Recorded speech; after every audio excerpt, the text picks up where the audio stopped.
Chers explorateurs des mondes anciens et des traditions oubliées, bienvenue sur notre chaîne. Aujourd'hui, nous plongeons dans les profondeurs d'une date souvent ignorée, mais pourtant chargée de signification, le 13 octobre. Un jour où le voile entre les mondes semble s'amincir, où les murmures des ancêtres et les prédictions du destin se font plus audibles. Préparez-vous à un voyage fascinant au cœur des croyances populaires, des rituels protecteurs et des interdictions ancestrales qui régissent ce jour singulier. Le 13 octobre est un carrefour dans le calendrier de l'âme. C'est le moment où l'automne s'installe pleinement, peignant le paysage de teintes flamboyantes avant de le laisser au frimas de l'hiver. Dans les traditions populaires françaises, cette date est ancrée dans les cycles naturels de la terre et du ciel. Elle est marquée par le nom de plusieurs saints, mais c'est surtout le souvenir de Saint Géraud d'Aurillac qui résonne avec une force particulière, un saint dont la vie fut un exemple de justice et de dévotion. Ce jour est souvent perçu comme un tournant, un instant propice à l'introspection, à la préparation pour les mois froids et à l'écoute des signes que le monde nous envoie. Les agriculteurs scrutaient le ciel, les villageois préparaient leurs provisions et les anciens racontaient des histoires, transmettant sagesse et avertissement. Dans le contexte religieux et spirituel, le 13 octobre honore principalement Saint Géraud d'Aurillac. Né au IXe siècle dans une noble famille d'Auvergne, Géraud est connu pour sa piété exceptionnelle et son sens aigu de la justice. Bien qu'il ait hérité de vastes domaines, il vécut une vie d'ascète, refusant les plaisirs mondains et consacrant sa fortune à aider les pauvres et à construire des églises et des monastères. Il fonda notamment l'abbaye d'Aurillac, qui devint un foyer intellectuel et spirituel majeur. Les fidèles se tournent vers Saint Géraud avec des prières multiples.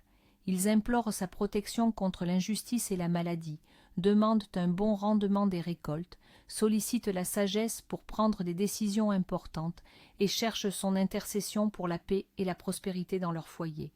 On dit que sa sainteté était telle qu'il rendait la justice sans armes, uniquement par sa présence et sa réputation de pureté. Mais sous cette couche de vénération chrétienne, les racines païennes de ce jour se dessinent avec force. L'automne est une période de transition profonde où la nature semble mourir pour renaître. C'est le temps où les feuilles tombent, où la lumière décline, et où la frontière entre le monde des vivants et celui des esprits devient poreuse. Longtemps avant l'arrivée du christianisme, ces jours de mi-octobre étaient consacrés aux divinités de la récolte et de la fertilité, aux esprits des ancêtres que l'on honorait pour s'assurer leur bienveillance avant l'approche de Samhain, la fête païenne précurseur de la Toussaint. Les rites de protection des récoltes, de purification des foyers et de divination sur l'avenir étaient monnaie courante, témoignage d'une connexion primale avec la terre et ses mystères. L'histoire de Saint Géraud d'Aurillac est bien plus qu'une simple biographie. C'est une légende empreinte de miracles et de dévotion qui continue d'inspirer. Imaginez un jeune noble, né dans la richesse et la puissance, mais dont le cœur battait pour une existence bien au-delà des vanités terrestres. Géraud, issu d'une lignée de seigneurs féodaux, aurait pu choisir une vie de guerre et de conquête. Au lieu de cela, il préféra l'étude, la prière et la charité. Il était un homme d'une stature impressionnante, non pas par sa force physique, mais par l'éclat de sa foi et l'autorité de sa sagesse. Tch. Une des légendes les plus célèbres raconte comment Géraud, bien que maître de vastes terres, travaillait la terre de ses propres mains, refusant que ses serfs soient traités comme de simples outils. Il était connu pour sa justice exemplaire, arbitrant les disputes entre ses vassaux avec une équité si parfaite que tous acceptaient ses jugements sans murmure. On dit qu'il avait une telle aversion pour l'injustice qu'il fonda un tribunal où il écoutait personnellement les plaintes des plus humbles, défendant les veuves et les orphelins contre les puissants. Son refus des honneurs terrestres était profond. Malgré les propositions de ses pairs, il ne voulut jamais être ordonné prêtre, préférant rester un laïc pour mieux servir son peuple. Il voyagea secrètement à Rome pour recevoir une dispense papale qui lui permettrait de ne pas prendre les ordres sacrés, mais de consacrer ses biens à Dieu. Une fois de retour en Auvergne, il entreprit la construction de l'abbaye d'Aurillac, un chef-d'œuvre de piété et de savoir. La légende veut que, pour financer cet immense projet, Géraud ne cessa jamais de donner, et pourtant ses coffres ne se vidaient jamais, comme si une main divine veillait sur ses ressources. Mais les miracles ne se limitèrent pas à sa générosité. On raconte qu'un jour, alors qu'il se rendait à l'église, Géraud fut attaqué par des brigands. Au lieu de se défendre, il se mit à prier avec ferveur. Soudain, les brigands furent frappés d'une cécité temporaire, incapables de le voir ou de le toucher, le laissant passer indemne. Une autre histoire raconte qu'il aurait guéri un lépreux simplement en le touchant et en priant pour lui, le restituant à sa famille, purifié de sa maladie. Ces récits ne sont pas de simples contes, ils sont le reflet de la profonde impression que Géraud laissa sur son temps, celle d'un homme qui marchait avec Dieu. À sa mort, le 13 octobre 909, son corps fut enterré dans l'abbaye qu'il avait fondée. La légende veut que son tombeau devint un lieu de pèlerinage et de miracles, et que son corps resta incorrompu, dégageant un parfum céleste, témoignage ultime de sa sainteté.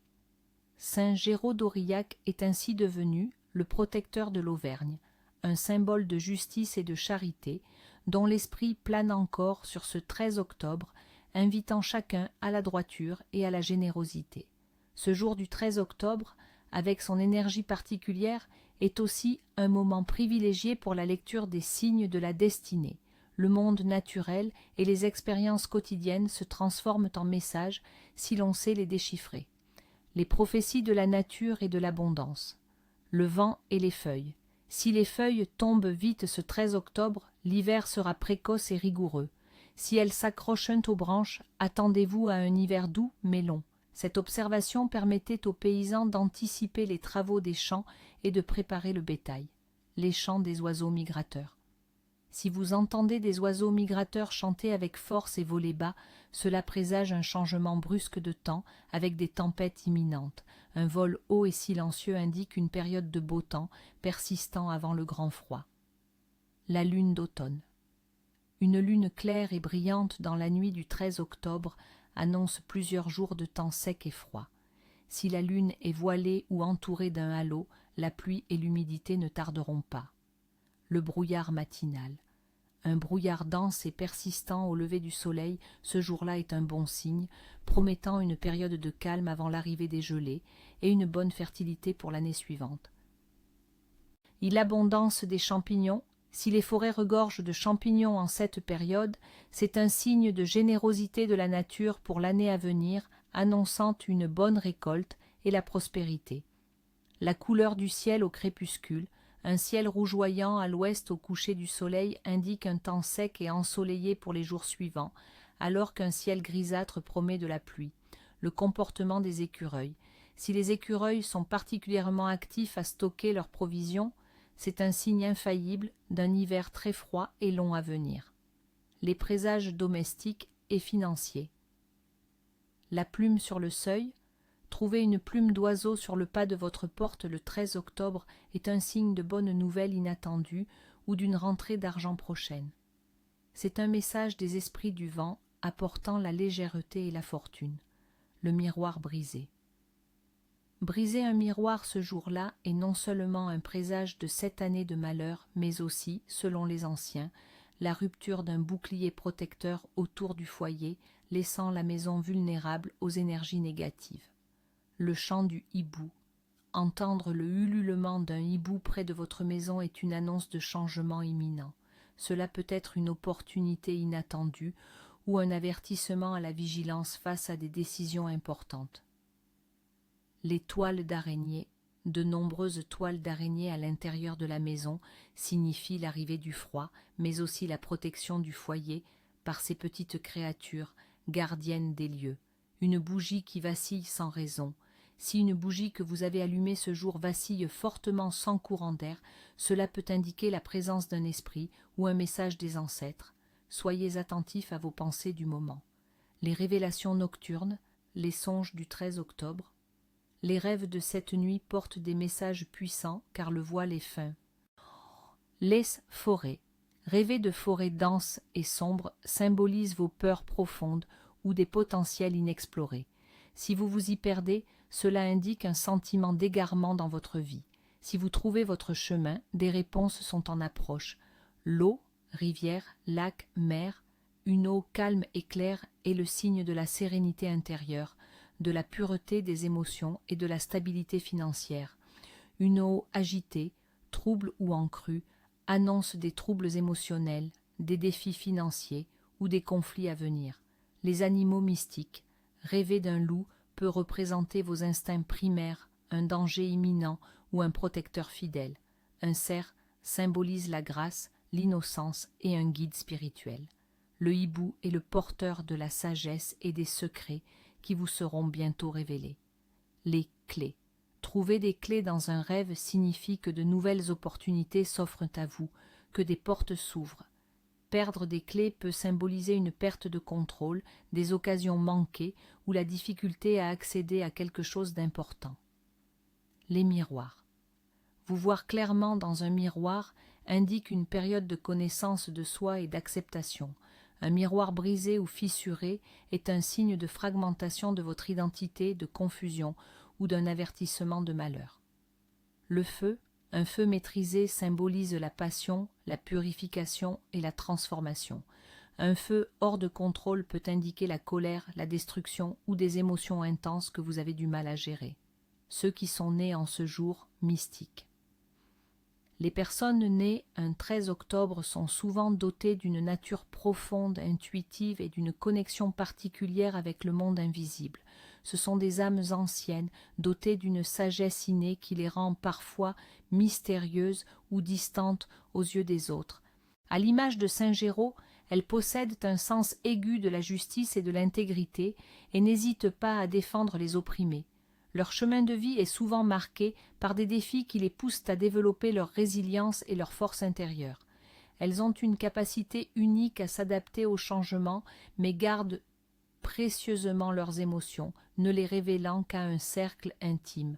Ce sont des gardiens des secrets, capables de percevoir les nuances du monde et de comprendre ce qui est caché. Leur intuition est leur plus grande force, et si elles apprennent à lui faire confiance, elles peuvent accomplir de grandes choses. Les prénoms du jour. Le 13 octobre est le jour de la Saint-Géraud, mais d'autres prénoms célèbrent aussi leur fête, comme Édouard, Florentin, Lubin ou Constant. Concentrons-nous sur Géraud. Ce prénom, d'origine germanique, signifie « celui qui gouverne par la lance ». Les Géraud sont souvent caractérisés par leur intégrité inébranlable, leur sagesse profonde et un sens aigu de la morale. Ce sont des personnes respectées pour leur équité et leur désir sincère d'aider autrui. Ils peuvent être des leaders naturels, des mentors ou des piliers de leur communauté, toujours prêts à défendre ce qui est juste, à l'image du saint qui porte leur nom. Leur force réside dans leur caractère stable et leur persévérance. Les rituels et traditions du 13 octobre, ce qu'il convient de faire. Ce jour est propice à la préparation et à la protection, un moment idéal pour se connecter aux énergies de l'automne et honorer les cycles de la vie. 1. Le rituel de purification et de protection du foyer, le bouclier de Géraud. Objectif. Éloigner les énergies négatives, la maladie et la malchance de votre maison et de ses habitants. Assurer une atmosphère de paix et de protection pour l'hiver. Ce qu'il vous faut, une petite branche de chêne, symbole de force, ou de houx, protection, une bougie blanche, pureté, lumière, une pincée de sel gros, purification, et un petit bol d'eau bénite, si possible, sinon de l'eau pure. Quand et comment le pratiquer? Ce rituel se pratique au crépuscule. Commencez par nettoyer votre maison en profondeur. Allumez la bougie blanche au centre de votre pièce principale. Prenez la branche dans votre main droite et le bol d'eau bénite dans votre main gauche. Saupoudrez un peu de sel sur tous les seuils de vos portes et fenêtres, en visualisant une barrière invisible qui se dresse. Puis, parcourez chaque pièce de la maison dans le sens des aiguilles d'une montre, en aspergeant légèrement d'eau chaque coin avec la branche, tout en prononçant à voix basse ou mentalement, par le sel et l'eau, par la lumière et le bois, que ce foyer soit purifié, protégé et béni sous le regard de Saint Géraud, que nulle ombre ne l'atteigne, que seule la lumière y règne. Ce que l'on fait après, laissez la bougie se consumer entièrement, la branche peut être conservée au-dessus de la porte d'entrée jusqu'à la Toussaint pour une protection continue, puis enterrée. Le sel est balayé le lendemain matin et jeté à l'extérieur, loin de la maison.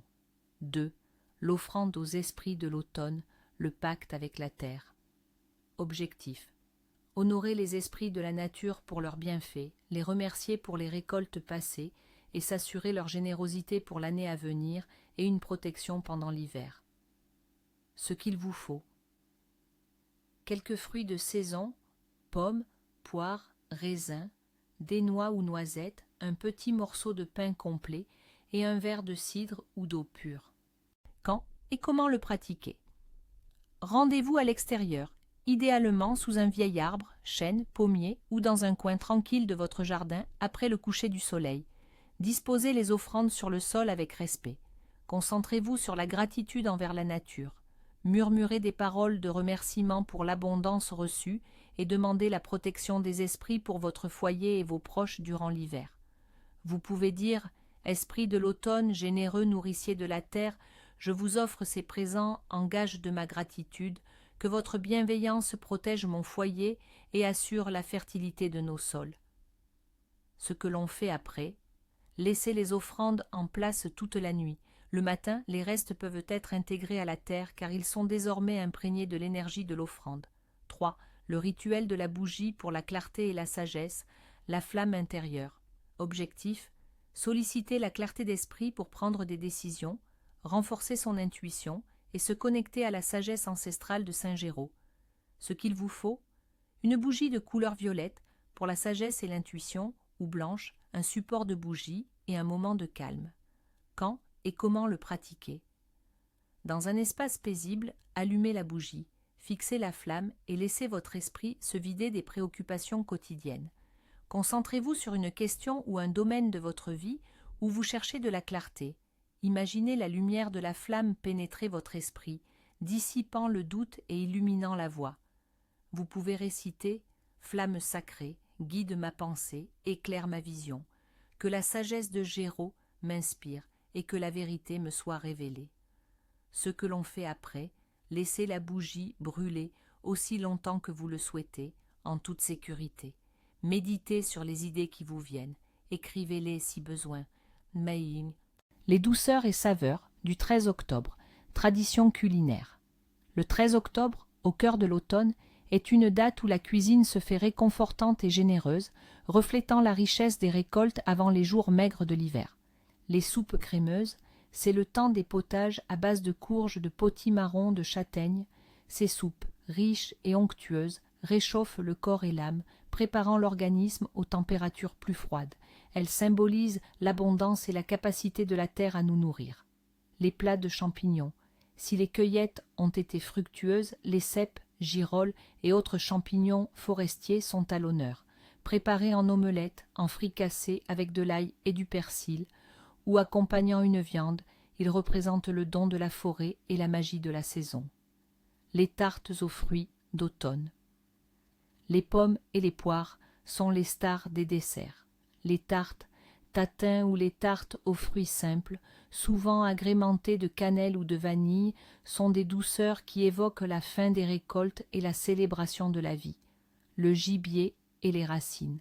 Selon les régions, le gibier, sanglier, chevreuil, peut apparaître sur les tables, souvent accompagné de légumes racines rôties, carottes, panais, pommes de terre. Ces plats robustes symbolisent la force et l'endurance nécessaires pour affronter l'hiver. Les boissons réconfortantes. Le vin chaud épicé, avec de la cannelle, des clous de girofle, des agrumes, ou le cidre chaud sont des boissons traditionnelles qui réchauffent et créent une ambiance conviviale, propice aux veillées et aux récits. Les principaux interdits du 13 octobre, ce qu'il ne faut absolument pas faire. Dans cette journée où les énergies sont si particulières, certaines actions sont à proscrire pour ne pas attirer le malheur ou perturber l'équilibre. Du interdit financier et matériel. Ne prêter ni n'emprunter d'argent ce jour-là. Raison mystique, on croit que les flux d'argent sont instables en ce jour de transition. Prêter de l'argent pourrait signifier que vous ne le reverrez jamais ou qu'il sera dépensé à mauvais escient. Emprunter, quant à soi, risquerait d'attirer un cycle de dettes sans fin, car l'énergie de la dette s'ancrerait profondément. Conséquence, pertes financières imprévues, incapacité à rembourser vos dettes et une période prolongée de malchance en matière d'argent. Ne comptez pas votre argent après le coucher du soleil. Raison mystique. À mesure que la lumière du jour diminue, les ombres s'allongent et le voile entre les mondes s'amincit. Compter ses richesses dans l'obscurité est vu comme un acte d'ostentation qui peut attirer l'envie des esprits malveillants ou faire disparaître la fortune comme la lumière du jour. Conséquence, risque de vol, de pertes inattendues ou d'une diminution progressive de votre patrimoine. N'achetez pas de biens de luxe ou d'objets superflus. Raison mystique, le 13 octobre est un jour d'humilité et de préparation à l'hiver, pas d'opulence. L'acquisition de biens non essentiels est perçue comme un manque de respect envers les cycles naturels et peut attirer l'énergie du gaspillage et de la futilité. Conséquence, sentiment d'insatisfaction constant, dépenses imprévues et une accumulation d'objets qui n'apporteront pas le bonheur espéré. 2. Interdits domestiques et personnels. N'entamez pas de grands projets ou de nouvelles entreprises. Raison mystique. Ce jour est sous l'influence de forces de transition. Les énergies sont imprévisibles et les fondations posées aujourd'hui pourraient être fragiles ou sujettes à des changements inattendus. Il est préférable de terminer ce qui est en cours ou de préparer l'avenir. Conséquences, échecs, obstacles inattendus, retards considérables et un sentiment de frustration. Évitez de couper vos cheveux ou vos ongles. Raison mystique. Les cheveux et les ongles sont considérés comme des extensions de notre énergie vitale, des réceptacles de notre force. Les couper ce jour-là, alors que le voile est fin, pourrait symboliquement couper votre lien avec votre vitalité, vous rendant plus vulnérable aux maladies et à la faiblesse. Conséquences, fatigue inexpliquée, affaiblissement du système immunitaire et une perte générale de vigueur et de protection spirituelle. Ne laissez pas de vaisselle sale ou de désordre dans la maison la nuit. Raison mystique, une maison sale ou désordonnée attire les esprits errants ou les énergies négatives qui peuvent s'y installer et causer des troubles. La vaisselle sale est particulièrement proscrite car elle est censée attirer la pauvreté et les maladies dans le foyer. Conséquences, disputes familiales, mauvaise santé pour les habitants, malchance générale dans la maison, fuyez les disputes et la colère. Raison mystique, les émotions négatives exprimées en ce jour sont amplifiées et peuvent s'incruster profondément dans l'atmosphère du foyer ou dans les relations. La colère crée des fissures dans le bouclier protecteur de votre âme et de votre maison. Conséquences, conflits prolongés, rancunes tenaces et une détérioration des relations personnelles. 3. Interdits sociaux et relationnels. N'ignorez jamais un mendiant ou une personne dans le besoin. Raison mystique, Saint Géraud était le protecteur des pauvres et des faibles. Tourner le dos à la souffrance humaine ce jour-là est une offense grave et invite au déséquilibre karmique. On croit que refuser l'aide à autrui revient à se priver soi-même des bénédictions futures. Conséquences, perte de vos propres bénédictions, malchance inattendue et une conscience tourmentée. Ne faites pas de fausses promesses ou ne mentez pas.